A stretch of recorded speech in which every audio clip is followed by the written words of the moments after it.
पिछले एक आध वीक से लियाम नीसन भी एक कंट्रोवर्सी में फंसे हुए हैं, तो मैंने सोचा कि आप लोगों के साथ उस कंट्रोवर्सी की डिटेल क्या है और अपना पॉइंट ऑफ व्यू क्या है वो आप लोगों के साथ शेयर कर दूं, क्योंकि मुझे पता है बहुत से लोगों को इसका नहीं पता और जिनको पता है उनको भी आधी अधूरी बात का पता है।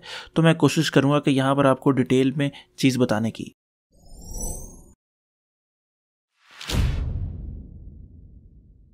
अच्छा, अब स्टोरी बेसिकली ये है कि लियाम नीसन की एक नई मूवी आ रही है जिसका नाम है कोल्ड परसूट, और वो स्टोरी बेसिकली एक रिवेंज बेस्ड स्टोरी है। तो उसकी प्रमोशन वगैरह के लिए वो एक रिपोर्टर के पास इंटरव्यू देने गए थे। अब पता नहीं कोई बात करते करते उनके जहन में क्या है कि उन्होंने सोचा कि वो अपनी भी पर्सनल लाइफ से एक रिवेंज स्टोरी निकालकर वो उस रिपोर्टर को सुनाए। तो उन्होंने उस रिपोर्टर को बताया कि आज से 30 से 40 साल पहले की बात है, मेरी एक दोस्त थी जिसका रेप हो गया था और जो रेप करने वाला था वो कोई ब्लैक आदमी था। जब लियाम नीसन को तब ये बात पता चली तो वो काफी गुस्से में थे और इसी गुस्से में उन्होंने बदला लेने का सोचा। तो वो अपने पास लकड़ी या लोहे का एक अच्छा खासा रॉड टाइप रखा करते थे और ब्लैक नेबरहुड में जाया करते थे ताकि कोई ब्लैक शख्स उन पर हमला करे चोरी करने के लिए या कोई पंगा करने के लिए, तो वो उसको मार मार कर कत्ल करते। यानी कि इतना उनके अंदर उस टाइम गुस्सा भर चुका था तक कि वो किसी भी ब्लैक शख्स को मारने के लिए तैयार हो गए थे, चाहे वो कसूरवार है या नहीं। लेकिन उन्होंने कभी ऐसा कुछ किया नहीं, ये सिर्फ उनके जहन में ऐसे ख्याल आते थे और वो जाते थे सिर्फ। अब इसके बाद लोगों का फोकस एकदम से उनके खिलाफ चला गया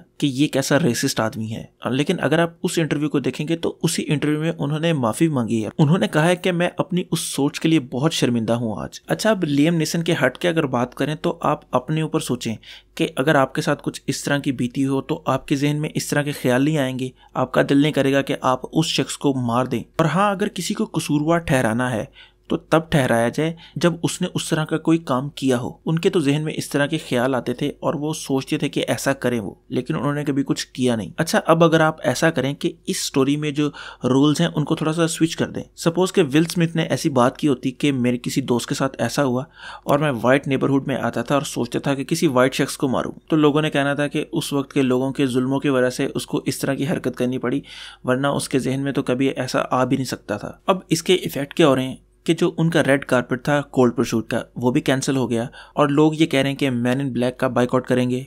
इसके अलावा मैंने ये भी अब तक सुन लिया है कि मैन इन ब्लैक के रीशूट्स चलना शुरू हो गए हैं जिसमें लियाम नीसन को निकाल दिया गया है और किसी और एक्टर को डालकर रीशूट करना शुरू कर दिए गए हैं। अब इस सारे इंसिडेंट के बाद आप सोचें जरा कि हमारी सोसाइटी जा किस तरफ रही है कि एक शख्स ने 30 से 40 साल पहले कुछ अपने जहन में सोचा और उस गलत सोचने पर उसने माफी भी मांगी, लेकिन फिर भी उसके साथ ऐसा रवैया इख्तियार किया जा रहा है। और इसकी वजह क्या है? इसकी वजह है कि सोशल मीडिया ट्रायल होना शुरू हो जाता है किसी भी शख्स का किसी भी स्टेटमेंट के बाद। आपको मैं एक छोटी सी मिसाल देता हूँ। आज ही मैं एक वीडियो देख रहा था, काफी पहले मैंने वो इंसिडेंट का सुना था, लेकिन आज वो वीडियो एक मेरे सामने आई। आपको अगर याद होगा कि एक लड़की ने तस्वीर ली थी एक शख्स की इंडिया में कि वो मोटरसाइकिल पर बैठा हुआ था और उस लड़की ने पता नहीं उसे साइड पर होने का कहा, तो वो नहीं हुआ, तो लड़की ने उसकी तस्वीर ले ली। तो लड़की ने आकर वो तस्वीर फेसबुक पर पोस्ट की और एक अच्छी खासी पोस्ट कंटेंट बनाकर उसके खिलाफ लिखा और उसको एज ए मोलेस्टर शो किया। तो आज वीडियो में मैं देख रहा था कि उसकी ज़िंदगी काफ़ी बर्बाद हो चुकी है किस्म की, कि वो कोर्ट में पेशियाँ दे रहा है इस वजह से, और लड़की खुद बाहर अब्रॉड जाकर पढ़ रही है।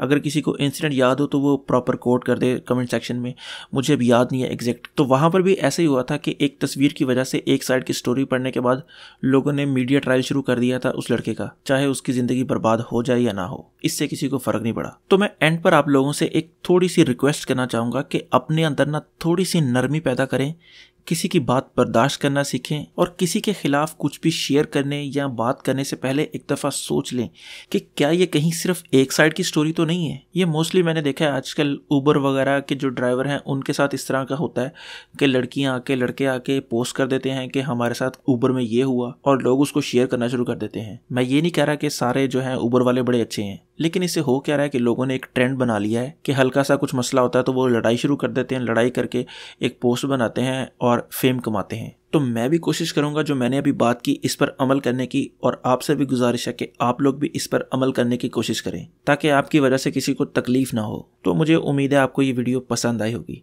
अगर ये वीडियो आपको ज़रा से भी पसंद आई है ना, तो अपने दोस्तों के साथ ज़रूर शेयर करें जिनको इस कंट्रोवर्सी का थोड़ा बहुत इल्म है, तो आप उसके डाउट्स क्लियर कर सकते हैं इस वीडियो से। और लाइक और सब्सक्राइब भी ज़रूर करें। तो खुश रहें, खुश रखें। अल्लाह हाफिज़।